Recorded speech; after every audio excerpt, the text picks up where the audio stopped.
you and two others. This could be a soulmate and a twin flame. This could be a third-party situation, or this could be a polyamorous situation. So let us have a look. Spirit. The viewer. We have the Four of Blades. Person number one. What do we need to know, please, about the energy of person number one, please? We've got the Three of Pentacles. And person number two. What do we need to know, Spirit, about person number two? We have got the Two of Pentacles. I feel that for you, you have done a lot of internal searching and have come to a place of peace. There's a big possibility that you are very selective on who you give your energy to. And if others are not able to add to your peace, I feel that you withdraw from that situation quite quickly. Person number one, we have the Three of Pentacles. This is someone with whom wants a commitment with you. Something very solid and something very genuine. I often see this card as a card of commitment, and there being an investment within this relationship. The both of you do tend to make a really good team, and you may indeed actually work together. When we are talking about you and two others, this particular card can show that there is potentially a third-party situation. And with it being Pentacles, this could be something quite physical. Person number two, we have the Two of Pentacles, which is a card that speaks of choices and balance. Now, in a more traditional deck, you will also see that there is a band that goes round these two pentacles, forming an infinity symbol, suggesting that you may have a bond with each. Let's pull some more cards. For your energy, we have the Wheel of Fortune. Person number one, we have the Eight of Cups. And person number two, we have, feels like two cards have turned over. Yes, they have. We have, no way, the Eight of Cups and the Seven of Cups. Wow, this is really interesting energy for these two. The Wheel of Fortune is a card that speaks of change, and this change is working in your favor. It is also talking about fate and destiny. It is also a card that suggests that you are going to have everything that you desire, as we see all of the elements placed on this card. We have a mental connection, a physical connection, a spiritual and sexual connection, and we have the heart-based connection. And with all of the hands outstretched, it shows me that you are not going to miss this opportunity. We had seen the Four of Swords earlier, which suggests that you have done so much inner work, that it feels very much that it is leading you to your highest timeline, where you do receive everything that you have been asking for. You are of that vibrational frequency. Now, what is so interesting is that we have person number one and person number two in the same circumstances.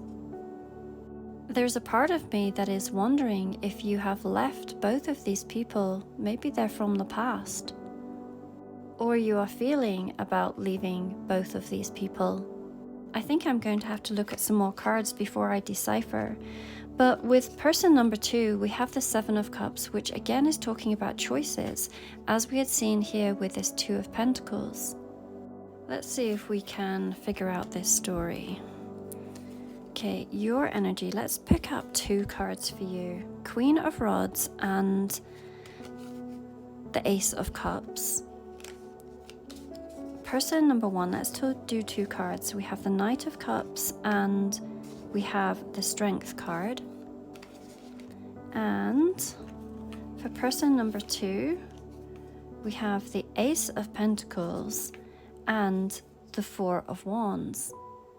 So you definitely have some sort of soul connection to both of them, and we're going to come back to that in a moment. And you are here as this Queen of Rods, who is the most magnetic and beautiful of all of the queens. The Queen of Rods is most definitely the most likely of all of the queens to have more than one person around her. The Queen of Rods is the most likely of all queens to have more than one energy around her. And I do have a little bit of a personal theory on this, where I do believe that for many of us, this might be our last lifetime, our graduating lifetime.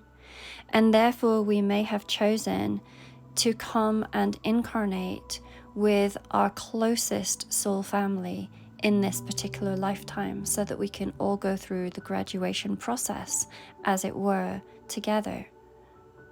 The Queen of Rods is very intuitive and highly connected to God, the universe, and higher self, whichever terminology you prefer to use.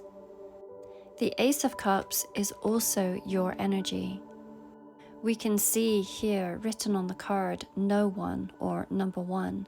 There is no one else like you. People that you have connected to find you impossible to get over. And you yourself have the capacity for this overflowing and unconditional love. And potentially you could be assisting many on their soul journey. As the Wheel of Fortune is often talking about karmic situations, I personally don't see karma as good or bad. I see it as experiences that our soul wishes to have while we have the opportunity to be in physical form. And these experiences may be talking about contracts that you have with others. As like I said earlier, I do believe that there is a soul bond between both of these people and yourself. Here is why I say that. We see the Strength card and we can see this infinity symbol. This is suggesting that you have lived other lifetimes with this person. And with the Knight of Cups, it is showing that there is much love between the both of you. I had said earlier that I feel like this is a combination that works well, this particular dynamic. I feel that somehow you are already an established team, as it were. And with this second energy, we have this Four of Wands card, which is talking about the 1111 divine counterpart. You may feel like home to one another. We see this glorious castle. And with the Ace of Pentacles, it is talking about loyalty, devotion, commitment, and a potential for something very solid. Now, because we saw the Eight of Cups for both of these cards, it could perhaps even be suggesting that there is a location change. You may have to travel from one to the other. So one could be more of a very dedicated friendship and the other a twin flame dynamic. Whatever this is, it feels beautiful and yet also has its challenges with it. I would be so interested to hear who these people are to you and these circumstances. Certainly from what I'm picking up, you have soul contracts with both. And I feel that you are trying to fulfill these. You yourself have gone through deep healing with the Four of Swords and the Ace of Cups. Clearly there is something that you are destined for, and you are extremely guided on your journey. I actually feel that there are many who love you, but there are two main characters in your life. Person number one, it feels like you have been a solid team for quite a period of time and quite successful at working together. And person number two, it feels like perhaps a newer relationship, one that is still being worked on, is how it feels as I look at these cards. Of course, this is a collective reading and it is not meant to be for everyone. If you would like your own personal reading, there is a link in my bio.